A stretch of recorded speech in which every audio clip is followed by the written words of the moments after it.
Boa tarde a todos. Eu quero saudar o Dr. Maurício Antônio do Amaral Carvalho, diretor-geral da Secretaria do Tribunal, em nome de quem eu cumprimento todos os grandes colaboradores deste tribunal, louvando a grande iniciativa de termos aqui estagiários que estão inseridos na preocupação do tribunal em melhorar a cada dia as atividades desenvolvidas por todos a partir dos nossos estagiários. Eu achei muito interessante o tema proposto, porque eu verifico que a questão da gestão, a ética e gestão, é algo bem interessante. Vocês estão vendo que, ultimamente, vamos colocar já a primeira figura aí do PowerPoint que eu botei para chamar mais a atenção de alguns tópicos, né? O problema de ética. Esta palavra, que era uma palavra que se entendia filosófica, abstrata, etc., hoje ela está circulando por todas as revistas, por todos os jornais, e eu trago aqui 2 episódios para vocês, para mostrar como ela é importante. A semana passada, a grande discussão foi de um senador da República que quis tirar a palavra ética do juramento que todo senador presta quando assume o cargo de senador. Então, no juramento, e que este juramento está no regimento interno do Senado, ele, fazendo parte desta comissão, quis tirar. E ele disse o seguinte: é uma palavra filosófica, é uma palavra abstrata, é uma palavra que significa uma coisa para cada pessoa, porque o que é ético para um não é ético para o outro. E isso correu o mundo. Os jornais todos deram, foi realmente assim uma celeuma, de tal sorte que no dia seguinte ele teve de correr e se recolher à sua absoluta insignificância, porque o Brasil todo cobrou dele uma postura para que ele conhecesse melhor o que era a palavra ética. E eu achei interessante porque o senador Pedro Simon foi e escreveu um artigo no Jornal do Brasil. E, nesse artigo, ele falava sobre este episódio do senador, a dificuldade que o senador teve em reconhecer o que era a ética, lembrou que ética há 500 anos antes de Cristo já vinha sendo questionado dentro da administração daquela época, e aí invocou D. Helder Câmara para dizer o seguinte: eu estou me lembrando de D. Helder Câmara, e D. Helder Câmara resolveu, em um artigo, resumir o que era a ética. Ética é cada um ter vergonha na cara. Então, eu achei muito interessante essa colocação do senador Pedro Simon. Mas eu não quero ficar só neste fato. Eu vou lembrar um outro, e que eu também achei bastante interessante, e estou trazendo para vocês esses 2 exemplos, para vocês nunca mais pensarem que ética é um ramo da filosofia que estuda a moral, que estuda comportamento, cada comportamento de um não serve para o outro, como o nosso querido senador terminou por fazer e teve de voltar atrás porque estava absolutamente equivocado. Esse segundo episódio que eu vou lembrar para vocês é que, no início do mês de julho, eu fui convidada pela empresa Thomson Reuters para participar de um evento cujo título era a Conferência Latino-Americana de Ética 2013. Ou seja, estava a Reuters que é a maior empresa de comunicação do mundo, reuniu no Brasil diversas autoridades da América Latina, inclusive presentes estavam os grandes bancos e as grandes empresas internacionais que atuam na América Latina, para discutir sobre ética. A ética dentro da América Latina no ano de 2013. Então, nós chegamos à conclusão que ética é uma coisa presente hoje e sempre. Hoje, todos falam em ética. E o que a gente pergunta é o seguinte: qual é a importância que tem isso para os grandes grupos econômicos, que são os bancos, né, que são as empresas internacionais? E lá eu tive a oportunidade de, participando desse evento, eu verificar o seguinte: o mundo inteiro hoje está questionando a ética como uma forma de viabilizar economicamente as transações internacionais. Até um tempo atrás, o que se dizia é o seguinte: propina para resolver negócios internacionais é tido como sendo traço cultural. Propina é traço cultural.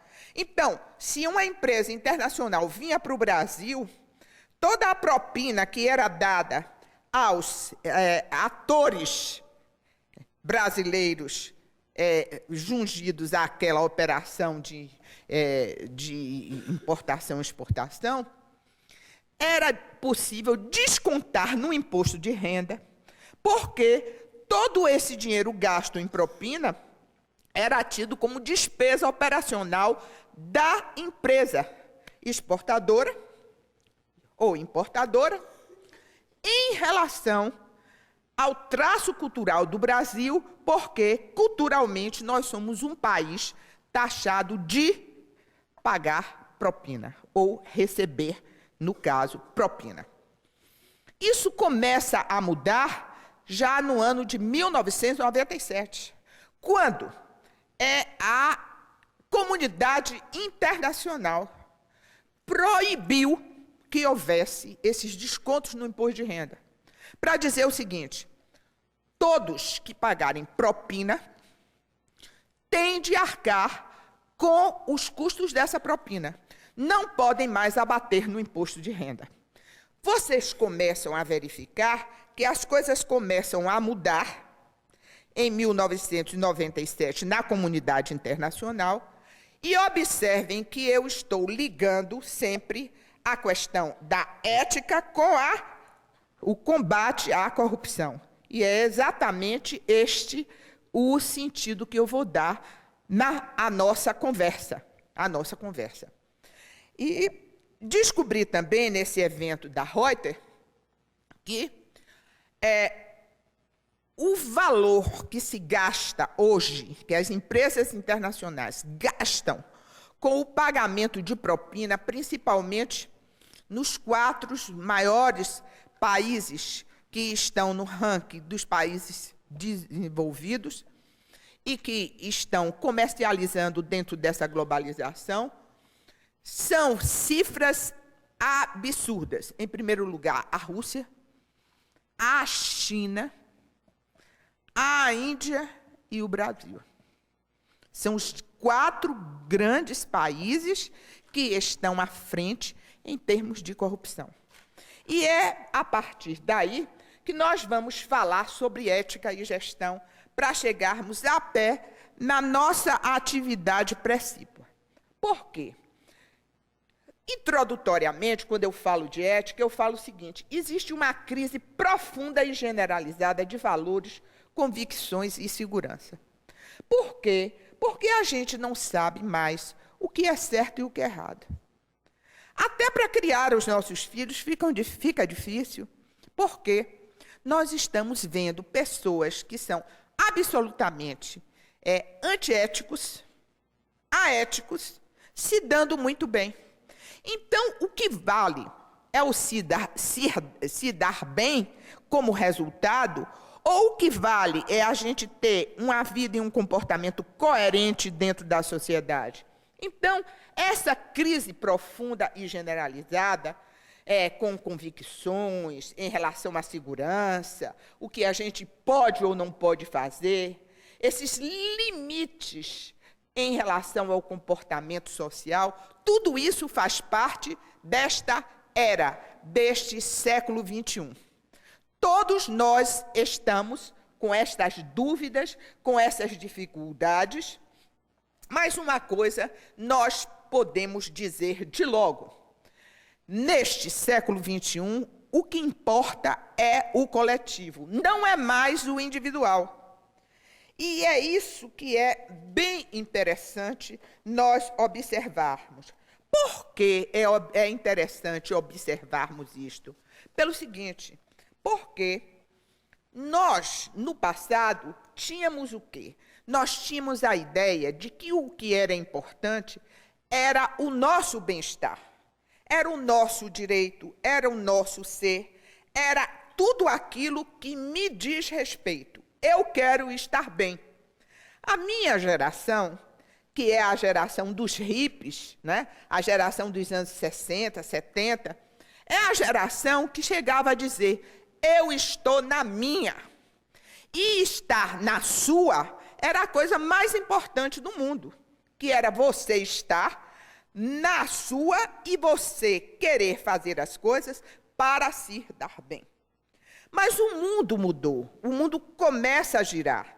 E a partir da globalização, a partir da comunicação, a partir de uma série de evolução do planeta Terra, nós começamos a nos comunicar. Acabam-se as barreiras. Não existe mais soberania nacional em termos de fronteira.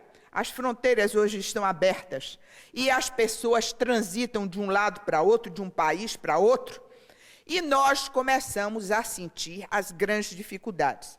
Eu lembro, por exemplo, que eu assisti uma palestra onde se dizia o seguinte: a política que foi instalada na Espanha em razão dos imigrantes, onde se dizia: não é possível que eu dê aos imigrantes, né, que chegam à Espanha o mesmo tratamento que eu dou aos espanhóis.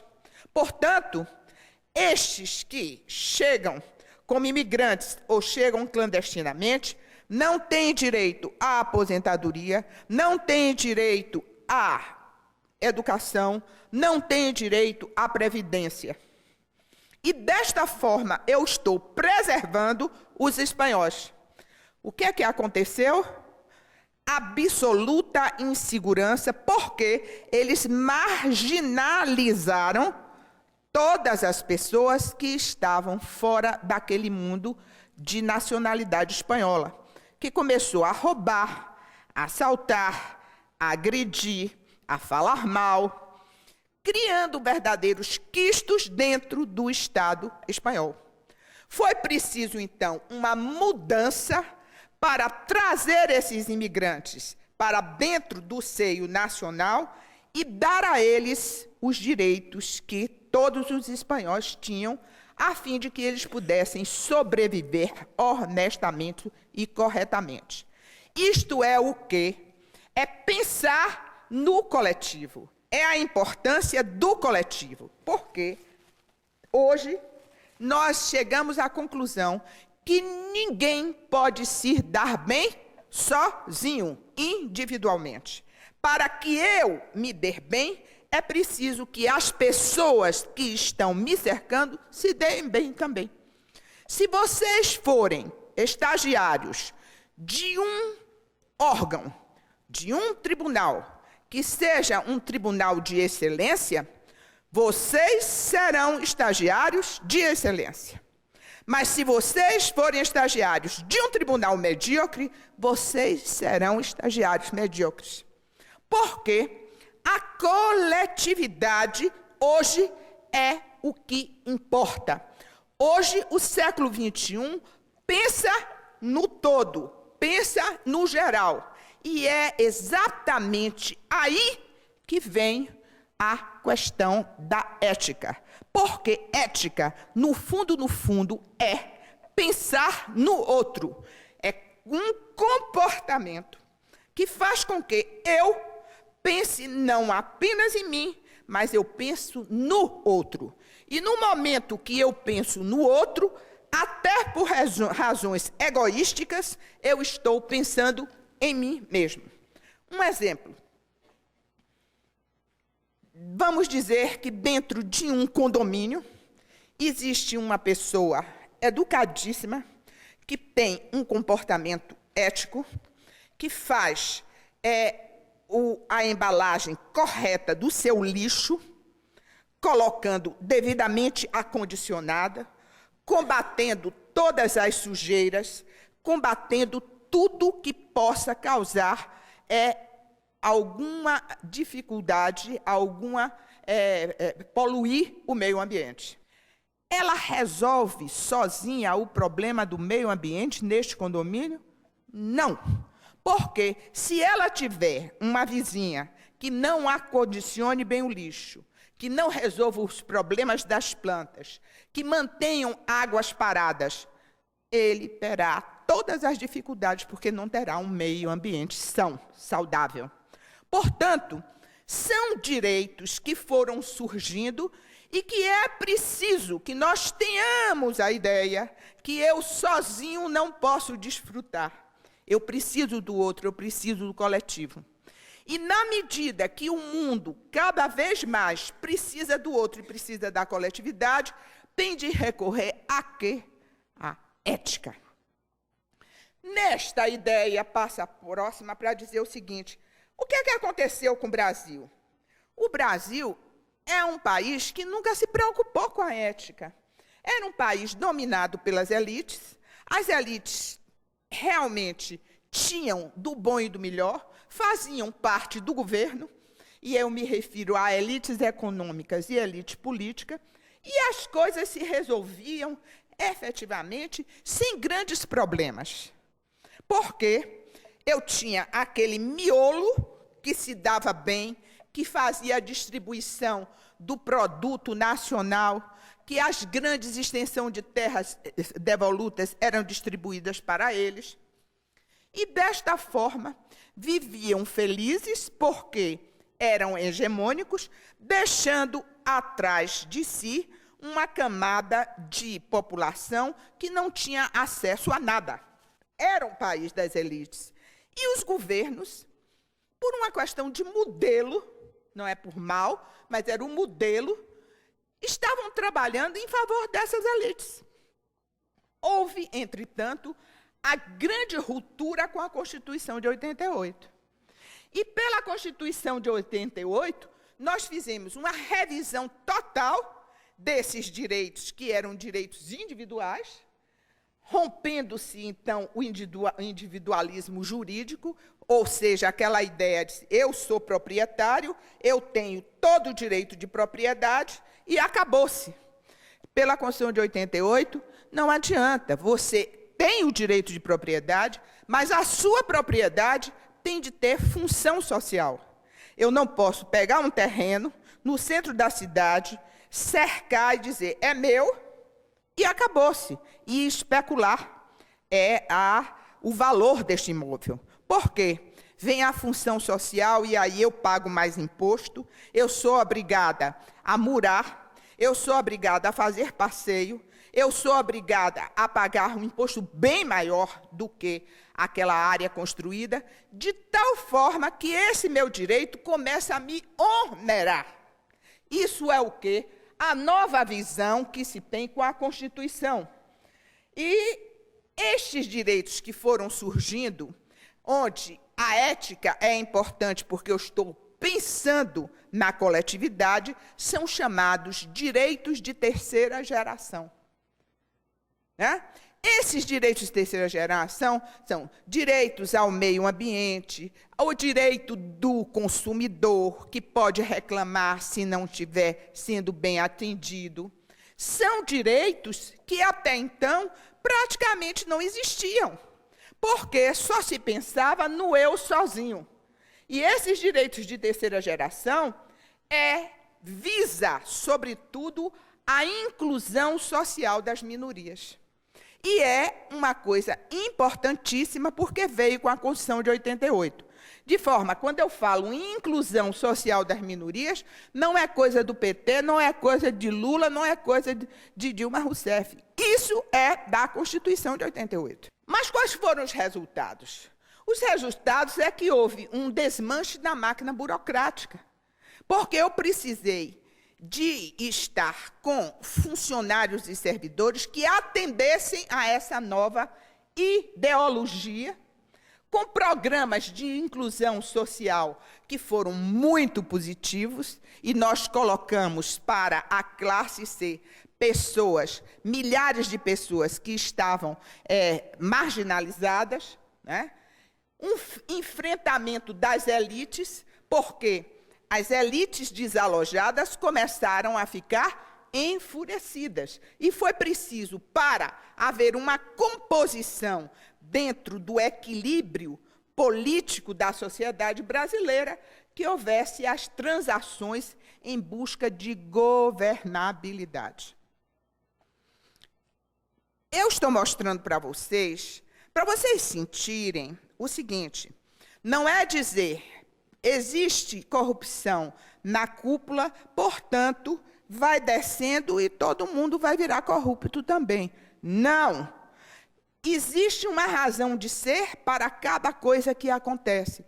E aqui é a sociologia que nos mostra exatamente a necessidade de transacionar para governar.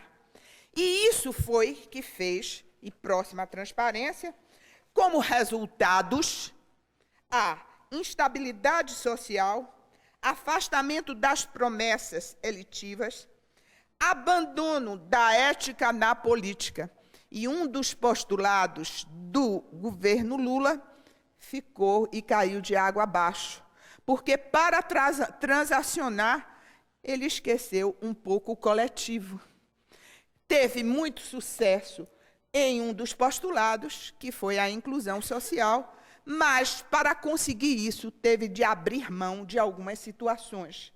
E isso levou a uma perda de credibilidade, corrupção e insegurança pública. É o que nós estamos hoje vivendo no momento. Nós estamos preocupados. Nós abrimos, por exemplo, os jornais, abrimos as revistas, e nós temos uma sensação de mal-estar. Não adianta eu estar aqui para dizer aos senhores que ética é isso, que ética é aquilo, sem estar falando de ética e também falando da sociedade brasileira que vocês veem retratado o quê? Na televisão, nos jornais, nas revistas. E o que nós estamos vendo? Nós estamos vendo isso aqui, ó. A instabilidade da sociedade. A desvalia pela vida, que se mata a gente por uma questão qualquer, como se mata uma barata, uma formiga.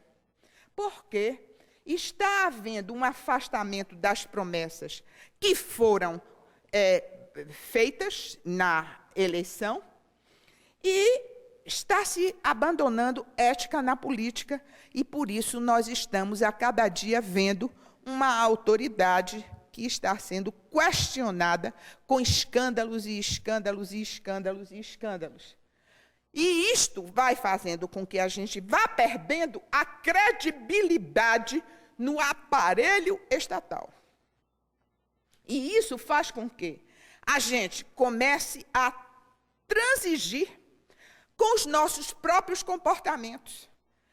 E diz assim, o exemplo vem de cima. Se em cima está havendo isso, eu posso fazer qualquer coisa.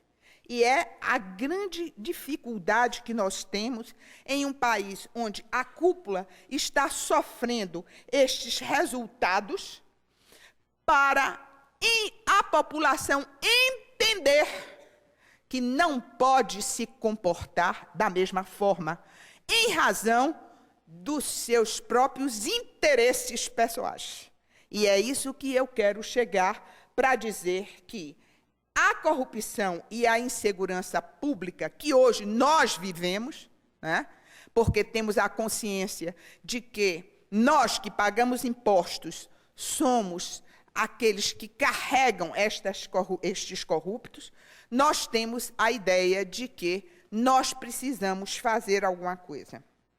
Mas, indo assim nessa ideia, o que é que temos como causa para causas internacionais para que haja tudo isso? Porque isso que está acontecendo no Brasil não é só no Brasil, isso está acontecendo no mundo inteiro. Existe essa insegurança, essa quebra de valores, essa dificuldade. E é exatamente na preocupação internacional que nós vemos o reflexo de uma cultura individualista que já não pode mais prevalecer, um patrimonialismo entre o Estado e a sociedade, né, que também já não é mais possível, um elitismo que também não combina mais com o entendimento e uma impunidade absoluta ou relativa nestes países que, também no Brasil, existe como causa e que leva à corrupção, né? Aí é que nós temos uma grande dificuldade para entender como podemos combater estas causas. Como é que nós vamos combater toda essa dificuldade que temos e que estão aí listadas nessas 4 causas. Na próxima, no combate, nós contamos com uma coisa muito interessante, que é a ética como preocupação internacional.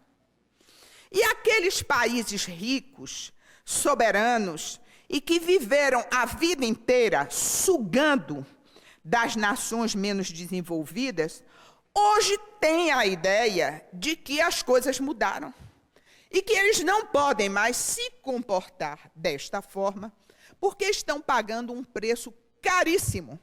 A Inglaterra, por exemplo, a Inglaterra está invadida por quem?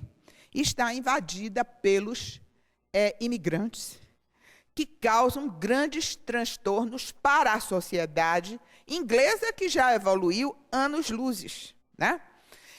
Eu visitava, por exemplo, Londres, e eu fiquei emocionada de ver em um museu as crianças de 4, 5 anos de colégios públicos, sendo no museu com as professoras, sentadinhos, e a professora explicando a pintura de Monet, de Cândido Portinari, os grandes artistas, e a professora explicando isso para as crianças de 5, 6 anos. E eu cheguei a ficar emocionada de ver que no meu país nós temos dificuldade de aprender a ler, mesmo sendo colocado na escola. Nós temos alunos que fazem 4, 5 anos de escola, não sabem ler. Quanto mais ver obra de arte e saber alguma coisa. E eu, conversando com um amigo, ele me dizia assim: mas você deve pensar que essas crianças inglesas estão aí porque eles foram os grandes financiadores dos piratas que tiraram toda a riqueza do mundo. Eles dominaram o mundo e etc, e etc. Eu disse: sim, eu sei de tudo isso. Eles têm anos-luzes na nossa frente, mas o grande problema é que eu tenho a preocupação porque nós estamos um pouco cegos e não estamos vendo que nós precisamos barrar imediatamente essa cultura do se dar bem, não é? Nós não temos mais piratas, nós não temos como tirar dos outros países e nós temos hoje de nos manter dentro de um equilíbrio da sociedade para que todos possam viver felizes, porque senão nós não vamos conseguir nada. Então, esta ética como preocupação internacional é o reflexo disso que eu acabei de dizer. Eles não podem mais viver em relação a um mundo globalizado, com os direitos de terceira geração, sem haver o equilíbrio social, e enfrentando os desafios da concorrência econômica mundial. Então, hoje, a preocupação com a ética é dos grandes grupos econômicos. E isso é interessante nós observarmos que banco está preocupado com ética. Que grandes empresas, as empresas de informática, as empresas exportadoras, as grandes mineradoras, estão preocupadas com ética. Na próxima transparência, nós iríamos falar sobre a questão da pressão internacional dentro do Brasil para nós fazermos o combate à corrupção. Então, por pressão internacional, nós aprovamos o Decreto Legislativo 152, pelo qual o Brasil se obrigava a implementar mecanismos de prevenção à corrupção, investigação, punição e erradicação da corrupção e o combate no exercício da corrupção dentro do serviço público. O Brasil assinou este tratado em 2002, quando a pressão internacional começou em 1997, quando foi assinada uma Convenção Internacional de Combate à Corrupção. Então, o Brasil ainda teve dúvida se aceitava ou não assumir este papel de combater a corrupção, implementando prevenção, investigação, punição e erradicação. Mas, finalmente, 5 anos depois da Convenção Internacional, o Brasil assina esse papel. Foi importante e importantíssimo. Importantíssimo. Vamos passar para ver o seguinte. Quando assinou este decreto, foi possível deslanchar para uma série de legislação visando a fazer o combate disto. E aí já tinha vindo, mas em decorrência dessa pressão internacional, a Lei de Lavagem de Dinheiro, que foi produto dos grandes bancos, que veio a Lei de Lavagem de Dinheiro, que é a Lei 9.613. Essa lei foi revolucionária no Brasil. Ela instalou vários órgãos, Eu, inclusive, cheguei a listar aí alguns órgãos interessantes que foram instalados com a lavagem de dinheiro. E veio também, agora, um adendo. A lei foi aperfeiçoada o ano passado, e agora nós temos, sim, um tipo penal específico com o tipo lavagem de dinheiro, onde alguém pode ser condenado especificamente por lavagem de dinheiro como tipo penal.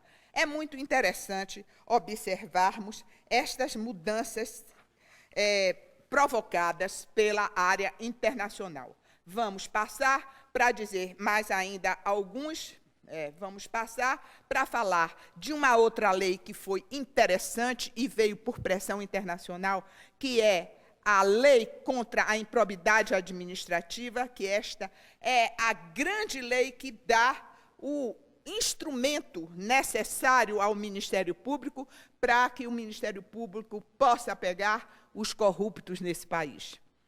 A Lei da Ficha Limpa, que foi uma vitória dos movimentos sociais, que é a Lei Complementar 135, que elimina os corruptos da possibilidade de concorrer às eleições. Lamentavelmente, por pressão popular, a lei foi assinada. A lei não seria assinada, diz o senador Pedro Simon, se não fossem os movimentos sociais. E tanto é verdade que eles assinaram a lei, mas a lei não foi contemplada nas eleições de 2010, porque eles disseram o seguinte: relativizar os efeitos.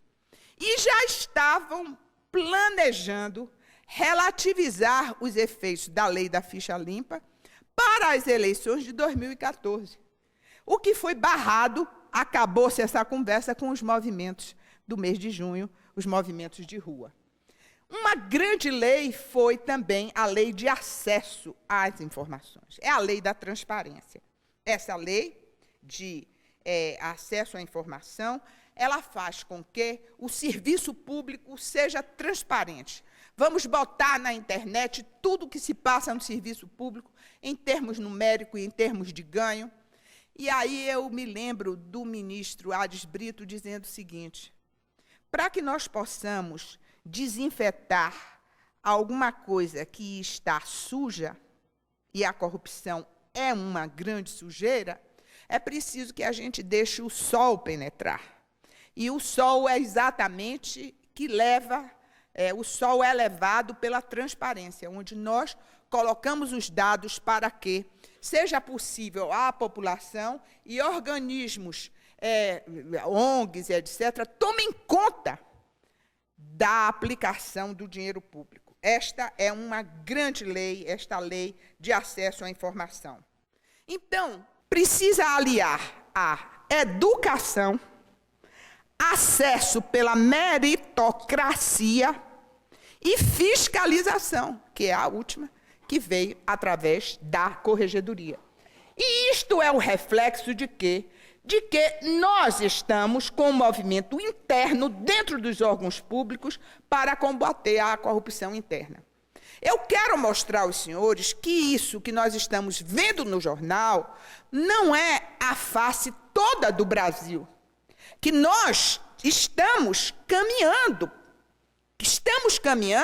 não para trás, mas estamos caminhando para frente. E estamos tendo coisas importantíssimas, porque hoje nós estamos com transparência, educação, mérito e eficiência. Hoje são os dois princípios que nós estamos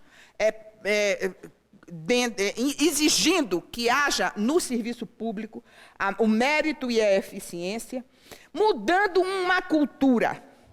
E esta cultura, senhores, é que nós estamos ainda com dificuldade de aceitar. Não basta fazer o certo, porque a gente diz, eu faço o certo e não quero saber de nada. Não basta fazer o certo, é preciso combater o errado. E essa nossa cultura ainda está com grande dificuldade. Alguém me contava que um brasileiro chegou em Washington e foi jantar com os amigos. Foi jantar com os amigos e ele tinha alugado um carro e tal. E nesse jantar, eles começaram, pediram vinho e começaram a tomar vinho e tal. E um amigo disse assim, eu não vou beber, porque eu estou dirigindo. E o brasileiro, então, disse para ele, mas não tem problema. Eu estou com o carro, você vai no meu carro. E então o americano disse, mas você está bebendo. Sim, eu estou bebendo, mas eu só estou bebendo pouco, é um pouquinho só. E eu vou dirigir, sua casa é perto, não vai criar nenhum problema. E ele, então, disse para um amigo, não insista, porque eu sou obrigado a lhe denunciar que você vai dirigir bêbado. Então, você dizer isso para um amigo brasileiro, isso não existe. Porque a nossa cultura não é de combater o errado, é de nós fazermos o certo, quando nós somos corretos.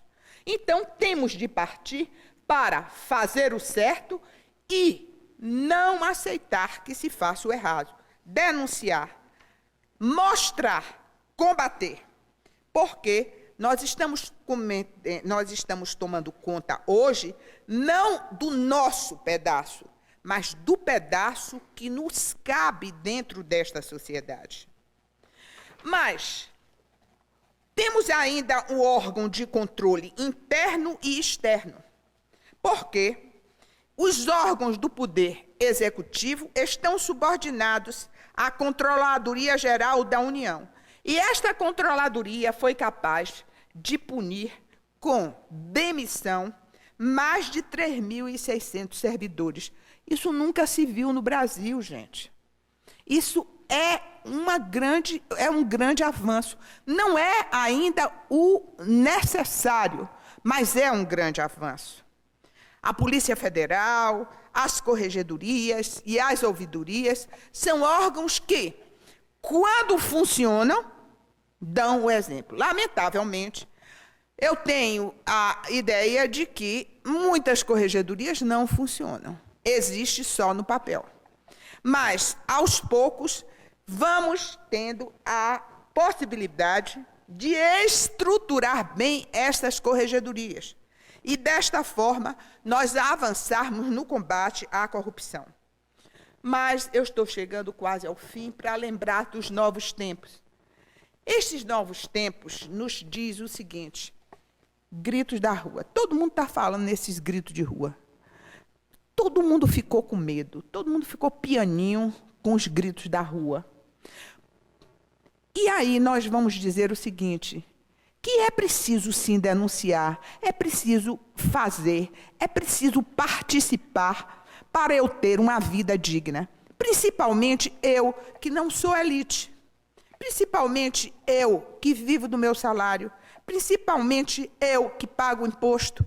Que principalmente eu, que queimo as pestanas para ter um cargo no serviço público, não posso aceitar que meia dúzia de vagabundos elitistas venham manchar a instituição a qual eu tive tanta dificuldade em chegar. E é exatamente isto o grito da rua. O que é que a rua está gritando? Combate à corrupção, eficiência no serviço público. É isso que eles querem. Muita gente no início diz assim: esta rua não tem pauta.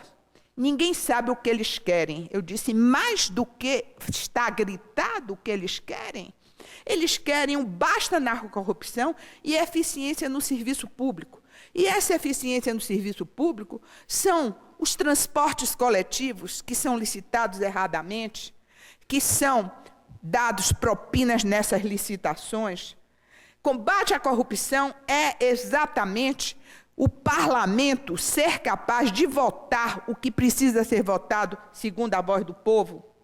E esse grito de rua deu um grande susto e levou à atuação política, com resultados muito positivos, onde foram aprovados processos importantíssimos que há anos estavam dormindo no Congresso Nacional, como o voto aberto, e aí vamos passar para outra transparência, onde nós colocamos algumas outras posições, como, por exemplo, esta lei que é de importância fundamental. No Brasil, nunca se deu importância ao corruptor. No Brasil, sempre se falou do corrupto. O corrupto é preso, é esquartejado, é endemoniado. Mas e o corruptor? Eu digo sempre, falam de corrupção no Poder Judiciário. E os advogados são os primeiros a falarem disso. Mas quem é que corrompe juiz? Quem é que corrompe Ministério Público? Não é o advogado? E contra eles, existe alguma coisa? Essa lei é uma lei que é importantíssima, porque essa lei, pela primeira vez, está sendo punido a empresa que pagar propina, a empresa que corromper ativamente algum agente do serviço público. E que foi capaz, estava tramitando há anos e anos e anos, né? É um projeto bastante antigo e que só agora veio a ser transformada em lei. Portanto, vocês vejam a importância de participar. Vamos passar? A importância de participar, de gritar, de denunciar. Isso eu não posso dizer que uma andorinha só não faz verão, mas eu tenho a experiência de que, muitas vezes, existem várias andorinhas com vontade de gritar, esperando só a primeira andorinha gritar para eles gritarem juntos. Mas, no futuro, o que eu tenho é a grande força popular, e que vocês façam parte desta força, redesenhando a política nas eleições de 2014. E eu tenho certeza que será redesenhada para que nós não tenhamos o continuismo de pessoas que nada fazem pelo poder, apenas se locupletam desse poder. A conscientização da classe empresarial preocupada com o peso econômico do custo Brasil e da corrupção. Hoje, os empresários que sempre estiveram ao lado dos corruptos, hoje estão contra. Por quê? Primeiro, o peso da corrupção. São gastos milhares de dólares para sustentar essa corrupção, de tal forma que os grupos econômicos já não estão aguentando mais com estes custos. E ainda está sendo difícil de combater. Por isso, eles querem erradicar esta corrupção em nível internacional. E, dentro de toda esta estrutura, existe uma mudança na gestão pública. A gestão pública passa a ser jungida à transparência. Cada vez mais, mesmo resistente, nós temos transparência, nós temos a lei de responsabilidade fiscal. Por fim, o que eu quero dizer para vocês é o seguinte: todas as esferas do poder no país, seja pública, seja privada, precisam funcionar como medidas por valores éticos. E o que é valor ético? Não quero dizer grosseiramente, como disse Dom Helder, que é vergonha na cara. Mas o que eu quero dizer é que ética é, sobretudo, pensar no coletivo, pensar nos outros, antes de pensar egoisticamente só em mim. Eu peço desculpas pela delonga, mas este assunto é um assunto que me entusiasma. Eu tenho 68 anos, tenho 35 anos de magistratura, mas eu recebi um elogio de um colega meu, que hoje está aposentado, e que foi o que mais me fez feliz. Ele me disse: você é uma ministra, você não precisa mais se preocupar com essas coisas. Você se comporta como se fosse uma juíza substituta. E eu disse assim: que coisa linda eu chegar nessa idade e ter uma cabeça de uma juíza substituta. Ou seja, eu não me deixei vencer pelo cansaço de quem levou a vida inteira batalhando. Eu continuo na batalha, eu continuo denunciando, eu continuo fazendo a minha parte. E é por isso mesmo que eu, fazendo parte de uma palestra, assim como eu estou aqui para os senhores, veio me falar um desembargador que me apresentou um assessor dele, bem novinho. E o assessor dele disse para mim: ministra, eu gostei muito da fala da senhora. A senhora nem parece uma ministra. É assim que eu quero que vocês me vejam. Não me vejam como ministra, me vejam como cidadã brasileira. Muito obrigada.